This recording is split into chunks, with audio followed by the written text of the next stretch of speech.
दोस्तों नमस्कार। आज बात करते हैं समाज और कानून के अंतर्विरोध पर। समाज कहता है एक गांव में शादी हो नहीं सकती, अलग जाति में नहीं हो सकती, कुछ जातियों में एक गोत्र में नहीं हो सकती, शहरों में नियमों में ढील है थोड़ी। एक शहर हो तो कोई दिक्कत नहीं है, एक ही मोहल्ला हो तो भी शादी हो सकती है।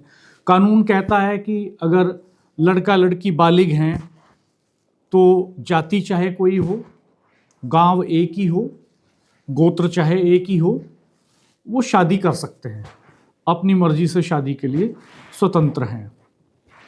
लेकिन झगड़ा समाज और कानून के बीच में है।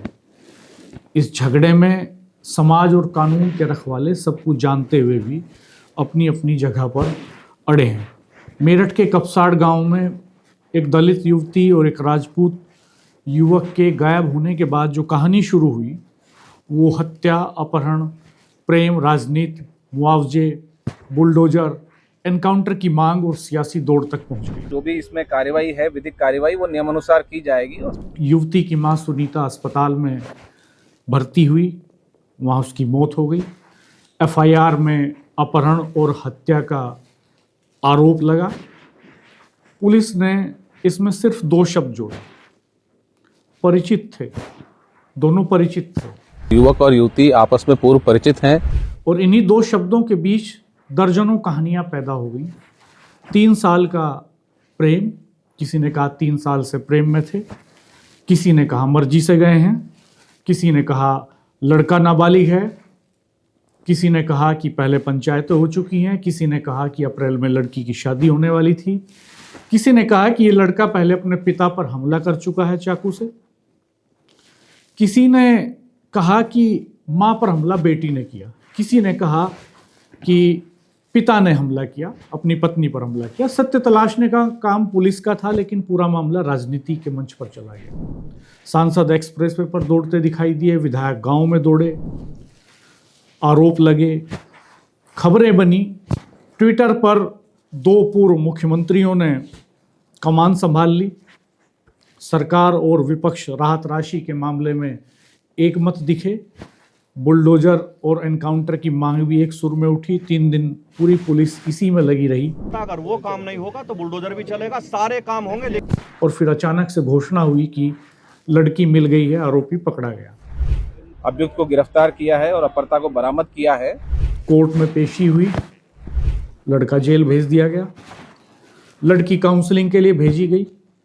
और इसके बाद पुलिस ने समाज और मीडिया को कोई आधिकारिक जानकारी देना, कोई कहानी बताना जरूरी नहीं समझा।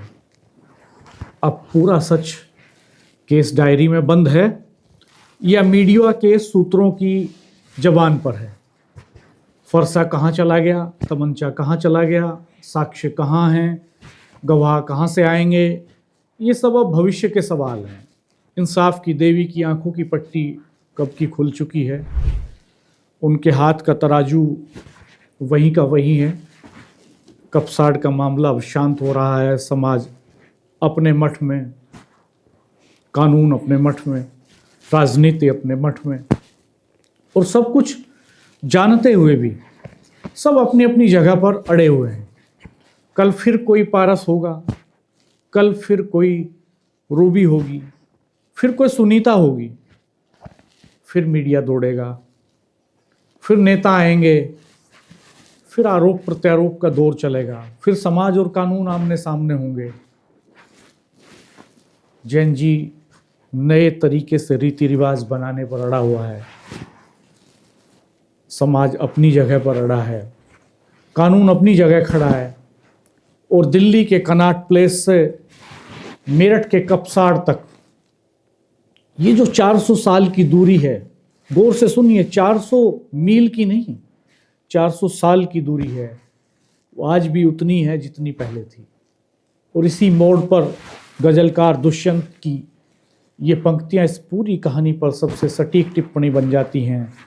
जिस तरह चाहो बजाओ इस सभा में, हम नहीं हैं आदमी, हम झुनझुने हैं। क्योंकि यहाँ आदमी नहीं, सिर्फ झुनझुने हैं। कभी राजनीति के हाथ में, कभी समाज के हाथ में, कभी कानून के हाथ में, तो कभी मीडिया के हाथ में। बजते रहते हैं, शोर पैदा करते हैं, भीड़ जुटाते हैं पर सच तक किसी को नहीं पहुंचाते। और जब एक झुंझुना टूट जाता है तो दूसरा तैयार कर लिया जाता है।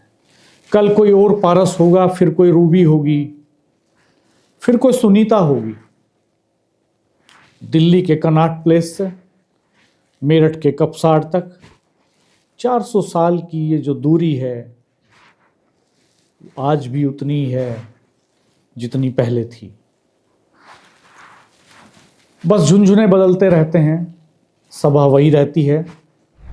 आप गौर कीजिएगा इस बात पर, जब मैं 75 किलोमीटर की दूरी है दिल्ली से कपसाड़ की, जब मैं इसे 400 साल की दूरी कह रहा हूं तो इसके मायने पर गौर कीजिएगा कि समाज अभी भी 400 साल पीछे खड़ा है। और दिल्ली की संसद, जहां पर संविधान की किताब रखी है, जहां पर संविधान बनाने वाले हैं, वो अपनी जगह पर खड़े हैं। समाज और कानून के बीच में कोई तालमेल नहीं दिखाई देता है। एक बड़ा विरोधाभास, बड़ा अंतर्विरोध दिखाई देता है। आखिर ये किसकी जिम्मेदारी है कि जब आप कानून बना रहे हैं, नए ज़माने का कानून बना रहे हैं, तो समाज को भी वहीं लेकर के आएं, या फिर आप समाज के हिसाब से कानून बनाएं। समाज में लोग ये भी चर्चा करते हैं कि ये सब गड़बड़ियाँ इसलिए हो रही हैं कि कानून ये लिबर्टी देता है कि बालिग होने के बाद आप अपनी मर्जी से कहीं भी शादी कर सकते हैं। सच क्या है ये आप बेहतर जानते हैं, बेहतर समझते हैं। एक प्रगतिशील समाज में कानून और समाज के बीच का जो ये खाई है वो बहुत कम होनी चाहिए, मिनिमम होनी चाहिए। जिन समाजों में ये मिनिमम है वहाँ ये अंतर्विरोध बेहद कम है और वो बेहतर समाज हैं और बेहतर ढंग से जीते हैं।